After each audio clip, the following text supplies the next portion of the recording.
Hello बच्चों, welcome to SR classes. अभी की इस वीडियो में हम लोग देखेंगे 10th क्लास फिजिक्स का चैप्टर नंबर 1 के कुछ इंपॉर्टेंट ऑब्जेक्टिव्स। 30 से प्लस ऑब्जेक्टिव है यहाँ पे, ठीक है, लेकिन ये सारे के सारे ही ऑब्जेक्टिव बड़े ही इंपॉर्टेंट है। इसमें से आधे से ज़्यादा तो ऐसे हैं जो एग्ज़ाम में बन चुके हैं। ठीक है बच्चों, तो आइए हम लोग स्टार्ट करते हैं। सबसे पहला सवाल है कि समतल दर्पण द्वारा बना प्रतिबिंब कैसा होता है। तो समतल दर्पण से जो प्रतिबिंब बनता है वो हमेशा काल्पनिक होता है। ठीक है, तो इसका आंसर हो जाएगा काल्पनिक प्रतिबिंब बनता है। और दूसरा सवाल यहाँ पे है कि प्रकाश के परावर्तन के कितने नियम होते हैं। तो हम सब लोग जानते हैं कि प्रकाश के परावर्तन के 2 नियम होते हैं। यहाँ पे सिर्फ नियम पूछा जा रहा है, तो नियम ही बताना है कि 2 नियम होते हैं, ये नहीं बताने लगना है कि कौन कौन से होते हैं। ठीक है, तो आंसर हो जाएगा 2। ठीक है बच्चों, अब आगे बढ़ते हैं अगले सवाल की तरफ। अगला सवाल है वास्तविक प्रतिबिंब किस दर्पण से प्राप्त होता है। बड़ा ही इंपॉर्टेंट सवाल है ये, और थोड़ा सा कंफ्यूजिंग भी है। तो वास्तविक प्रतिबिंब जो है वो अवतल दर्पण से प्राप्त होता है। तो इसका आंसर क्या हो जाएगा, अवतल दर्पण। ठीक है, अब अगले सवाल की तरफ बढ़ते हैं। अगला सवाल है आभासी प्रतिबिंब किस दर्पण से प्राप्त होता है। ये जो सवाल है वो इस बार एग्जाम में भी पूछा गया था। तो आभासी प्रतिबिंब किस दर्पण से प्राप्त होता है, आप लोग बताइए, थोड़ा सा सोचिए।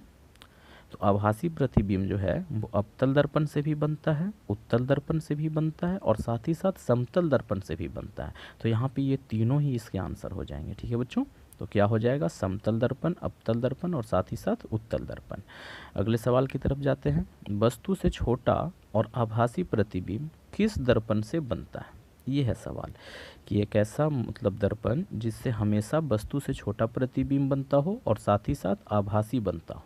ठीक है, तो ऐसा तो सिर्फ एक ही दर्पण होता है, और वो कौन सा है, उत्तल दर्पण। तो आंसर क्या हो जाना चाहिए, उत्तल दर्पण।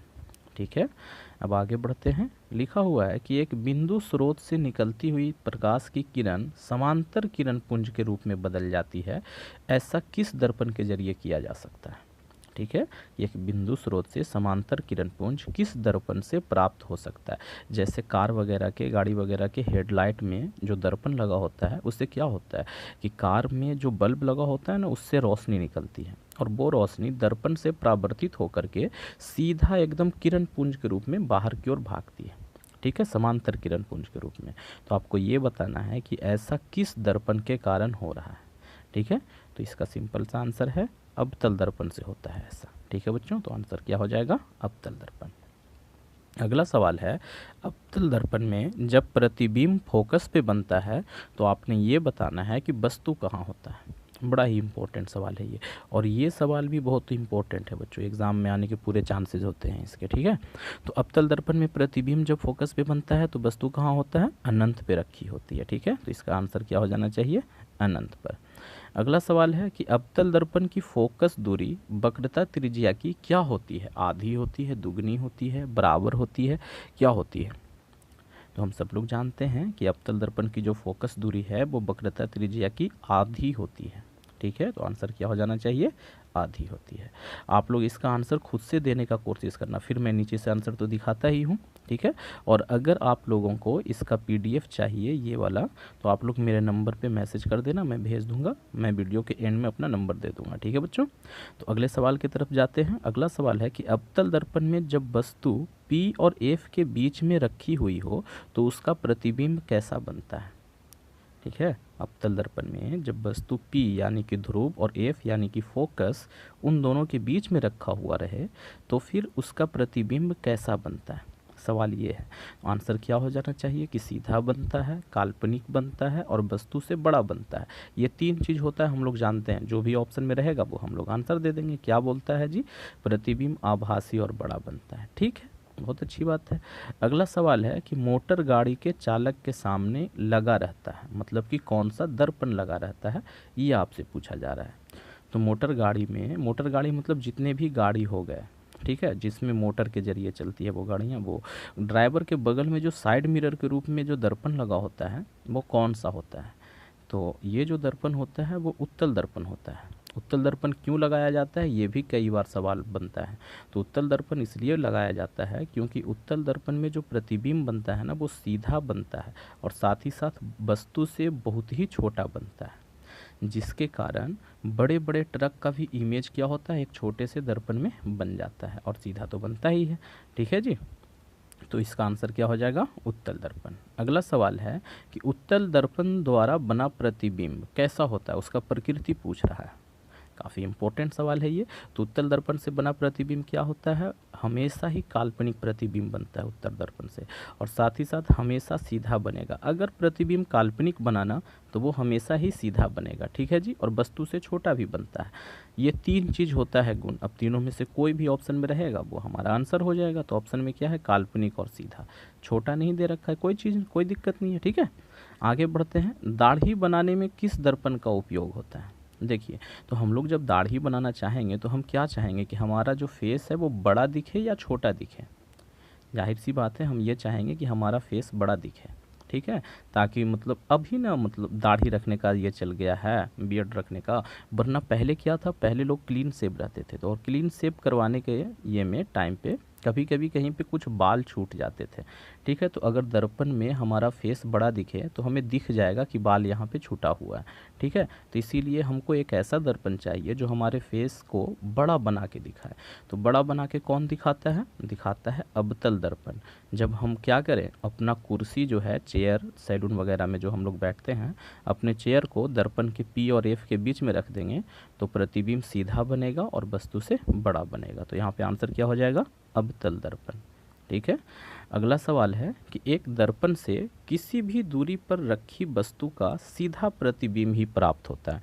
तो बताइए कि वो दर्पण कैसा है? मतलब एक दर्पण है, उस दर्पण के सामने आप वस्तु को किसी भी दूरी पे रखो, 10 सेंटीमीटर की दूरी पे रखो, 20 सेंटीमीटर की दूरी पे रखो, हमेशा उसका प्रतिबिंब सीधा प्राप्त होगा। आपको बताना है दर्पण कैसा है। तो देखिए, ये जो सिचुएशन है ना, समतल दर्पण में भी यही हाल होता है, हमेशा सीधा प्रतिबिंब बनता है, और साथ ही साथ उत्तल दर्पण में भी यही है। और ये सवाल इस साल एग्ज़ाम में भी पूछा गया है बिहार बोर्ड में, ठीक है बच्चों। तो इसका आंसर क्या हो जाएगा? समतल और उत्तल दोनों, ठीक है। अगला सवाल है, F बराबर R/2 सत्य है कौन से दर्पण के लिए? ठीक है, तो ये किस दर्पण के लिए सत्य है? ये समतल के लिए सत्य नहीं है, ठीक है, यहाँ पे फंस मत जाइएगा। ये सिर्फ दो दर्पण के लिए सत्य है, अवतल दर्पण और उत्तल दर्पण, ठीक है बच्चों। तो यहाँ पे आंसर में क्या हो जाएगा? उत्तल और अवतल दोनों के लिए। समतल के लिए नहीं है, क्योंकि समतल दर्पण का फोकस दूरी अनंत होता है, ठीक है। तो जब हमें यही नहीं पता है कि फोकस कितना है तो उसका वक्रता त्रिज्या कितना होगा ये कहाँ से पता होगा, ठीक है। तो उसके लिए नहीं होता, सिर्फ और सिर्फ उत्तल और अवतल के लिए होता है, ध्यान रखिएगा इस बात का। अगले सवाल की तरफ बढ़ते हैं। कह रहा है यदि आवर्धन, जिसको हम लोग छोटा m से दिखाते हैं, उसका मान ऋणात्मक हो तो आपने ये बताना है कि प्रतिबिंब की प्रकृति कैसी होती है, ठीक है। तो आवर्धन अगर ऋणात्मक है तो इसका मतलब प्रतिबिंब जो है वो कैसा है? वास्तविक प्रतिबिंब है। वास्तविक प्रतिबिंब के कारण ही आवर्धन ऋणात्मक में आता है। आंसर क्या देता है इसका? अच्छा, यहाँ पर तो ये है, ऑप्शन मैंने लिख रखा है कि वस्तु से छोटा है, वस्तु से बड़ा है, सीधा है, उल्टा है। तो अब आप लोग बताओ क्या हो जाएगा? देखिए, तो वस्तु से छोटा भी हो सकता है, बड़ा भी हो सकता है। अब इसमें तो कन्फ्यूज़न है, ठीक है। यहाँ से हम लोग नहीं बता सकते वस्तु से बड़ा, इसका आवर्धन से कोई लेना देना नहीं है। सीधा प्रतिबिंब अगर बनता है इसका मतलब कि वो कैसा है? काल्पनिक प्रतिबिंब है। उल्टा प्रतिबिंब अगर बनता है इसका मतलब वो वास्तविक है। वास्तविक प्रतिबिंब ही उल्टा बनता है। और ये जो आवर्धन ऋणात्मक है इसका मतलब प्रतिबिंब क्या है? वास्तविक है। और वास्तविक प्रतिबिंब कैसा होता है? उल्टा होता है। यानी कि यहाँ पे हमारा आंसर क्या हो जाएगा? उल्टा हो जाएगा, ठीक है। चलिए आगे बढ़ते हैं।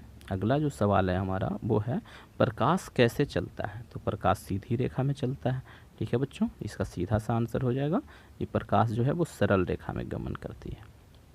अगला सवाल है कि यदि हमेशा के लिए वस्तु का आकार और प्रतिबिंब का आकार बराबर हो तो बताइए कि दर्पण कौन सा है?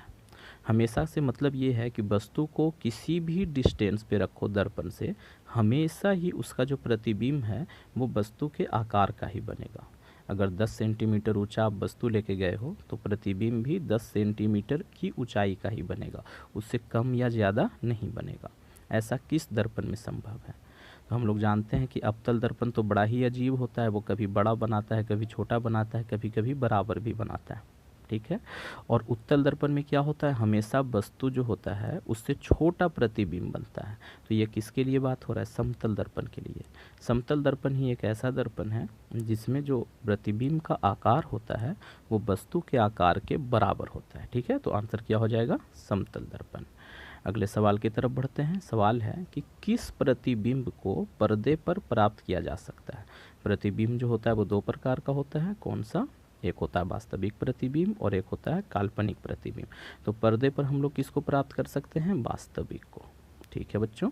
तो यहाँ पे हो जाएगा वास्तविक प्रतिबिंब, ठीक है। अगले सवाल की तरफ बढ़ते हैं। सवाल है कि आपतन कोण और परावर्तन कोण में क्या संबंध है। तो ये बड़ा इम्पोर्टेंट सवाल है और बड़ा ही हल्का सा सवाल है, मतलब तकरीबन हर बच्चों को ये बात पता होता है कि आपतन कोण और परावर्तन कोण में क्या रिश्ता है। तो रिश्ता ये है कि दोनों ही बराबर होते हैं, ठीक है। तो आंसर क्या हो जाएगा इसका, कि बराबर होते हैं। अच्छा, अगला सवाल है कि उत्तल दर्पण से केवल कैसा प्रतिबिंब बनता है। तो उत्तल दर्पण से हमेशा काल्पनिक प्रतिबिंब बनता है, सीधा प्रतिबिंब बनता है और वस्तु से छोटा प्रतिबिंब बनता है। तीन चीज होता है, तीनों में से ऑप्शन में जो भी रहेगा वो हमारा आंसर हो जाएगा। फिलहाल क्या है जी, काल्पनिक ऑप्शन में था तो मैंने यहाँ पे क्या लिखा है कि काल्पनिक प्रतिबिंब बनता है, ठीक है। काल्पनिक के अलावा भी दो चीज़ और होता है, क्या होता है, सीधा भी होता है और वस्तु से छोटा भी होता है। अगर ऑप्शन में वो दोनों रहे और ये नहीं रहे, दोनों तो नहीं रहेगा, दोनों में से कोई एक रहेगा, ठीक है, तो हम लोग उसको मारेंगे। अभी यहाँ पे ऑप्शन में काल्पनिक था तो यहाँ पे आंसर क्या हो जाएगा, काल्पनिक प्रतिबिंब। अगला सवाल है कि आभासी और वास्तविक दोनों प्रतिबिंब किस दर्पण से बन सकते हैं। मोस्ट इंपॉर्टेंट सवालों में से एक सवाल है ये, ठीक है, कि एक ऐसा दर्पण बताइए जिससे आभासी प्रतिबिंब भी बनता हो और साथ ही साथ वास्तविक प्रतिबिंब भी बनता हो। तो समतल दर्पण से तो हमेशा ही आभासी बनता है, उत्तल दर्पण से हमेशा आभासी बनता है, मतलब वास्तविक बना ही नहीं सकता। तो वास्तविक प्रतिबिंब बनाने का दम सिर्फ और सिर्फ अवतल दर्पण में है, ठीक है। तो आंसर क्या हो जाएगा, अवतल दर्पण। अच्छा, अगला सवाल है, ये सवाल एग्जाम में कई बार पूछा गया है। ये सवाल, आपतित प्रकाश की दिशा में मापी गई सभी दूरियां क्या होती हैं। तो ये धनात्मक होती हैं, प्लस में होती हैं, ठीक है बच्चों, इसको आप लोग याद रख लीजिएगा। अगला सवाल है, सभी दूरियां गोलीय दर्पण के कहाँ से मापी जाती है। बीच में ये खाली स्थान मैंने छोड़ दिया है, इसको भरना है। कहाँ से मापी जाती हैं, तो हम सब लोग जानते हैं कि दूरियां जो होती हैं वो दर्पण के ध्रुव से मापी जाती हैं। तो यहाँ पे क्या हो जाएगा, ऑप्शन में ध्रुव रहेगा तो हम लोग ध्रुव मार देंगे। हाँ जी, ध्रुव तो आंसर है हमारा, ठीक है। अब अगले सवाल की तरफ बढ़ते हैं। सवाल है, अवतल दर्पण की फोकस दूरी प्लस में होती है या माइनस में होती है। ये बहुत इंपॉर्टेंट सवाल है, मतलब सबसे ज़्यादा इंपॉर्टेंट में से एक सवाल कह सकते हो इसको। क्यों भाई, मैं इस पर इतना ज़्यादा फोकस क्यों कर रहा हूँ, वो इसलिए कि अगर ये चीज़ आपको पता नहीं होगा ना तो जो आंकिक प्रश्न है आप वो नहीं बना पाओगे। आंकिक प्रश्न बनाने के लिए आपको ये पता होना ज़रूरी है। तो अवतल दर्पण का जो फोकस होता है ना वो दर्पण से बाईं ओर स्थित होता है और दर्पण से बाईं ओर की सभी दूरियां हम लोग क्या लेते हैं, माइनस में लेते हैं, ठीक है। तो ये किस में होगा, माइनस में, यानी कि ऋणात्मक होगा। चलिए अगला सवाल है कि प्रतिबिंब की ऊंचाई और वस्तु की ऊंचाई के अनुपात को क्या कहा जाता है। तो ये क्या है, ये तो डायरेक्ट फॉर्मूला पूछ रहा है ना। प्रतिबिंब का ऊंचाई को हम लोग किससे लिखते हैं कि HI/HO।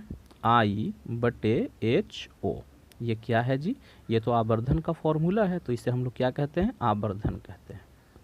चलिए अगला सवाल है। सवाल है कि यदि आवर्धन m बराबर पॉजिटिव है, प्लस में है, तो इसका मतलब प्रतिबिंब जो आया है वो कैसा प्रतिबिंब है। देखिए, तो आवर्धन जब माइनस में था तो प्रतिबिंब कैसा था, वास्तविक था। तो अगर आवर्धन प्लस में रहेगा तो प्रतिबिंब कैसा होगा, काल्पनिक होगा, ठीक है। तो आभासी बोलो या काल्पनिक बोलो, बात तो एक ही है। अगला सवाल है कि सौर ऊर्जा को संचित करने के लिए किस दर्पण की आवश्यकता होती है, या क्या कह सकते हो कि सौर ऊर्जा को संचित कौन सा दर्पण करता है। संचित करने का मतलब होता है उसका इस्तेमाल करना, इकट्ठा करना, ठीक है। तो ये काम सिर्फ एक ही दर्पण कर सकता है और वो है अवतल दर्पण। और इसका एक प्रमुख एग्जाम्पल क्या है, सोलर कुकर, है ना। सोलर कुकर, जो सौर कुकर भी जिसको हम लोग कहते हैं।